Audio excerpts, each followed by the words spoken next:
রাধাটা যে এভাবে আমায় ঠকাবে আমি স্বপ্নেও ভাবিনি। অথচ ওকে যে চেপে ধরবো সেরকম কোনো প্রমাণও তো আমার হাতে নেই।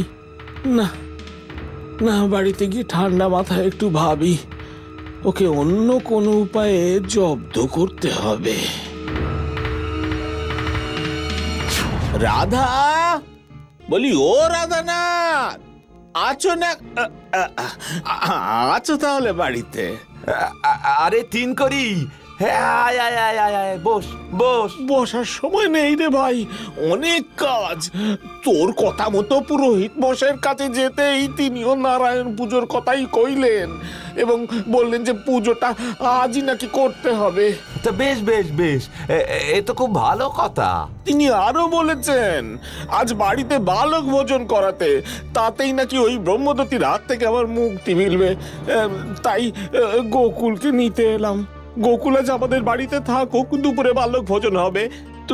তুই বরং বিকেল বেলা এসে প্রসাদ খেয়ে যাস, আর তখন গোকুলকেও নিয়ে আসবি।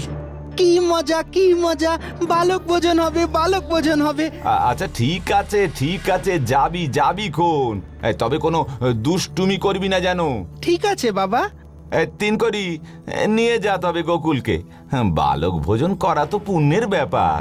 চল বাবা গোকুল, তোকে বাড়িতে দিয়ে আমি আবার ওই পুরোহিত মশাইকে আনতে যাব।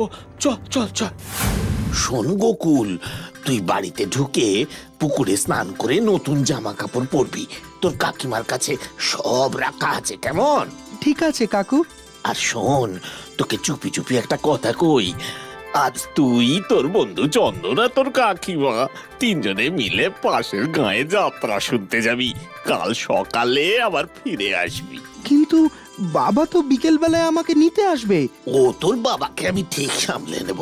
তখন বললে তো তোর বাবা আবার রাজি হতো না, তাই এখন বললাম। গোকুল বাবা, তুই যে যাত্রা শুনতে ভালোবাসিস আমি সেটা জানি।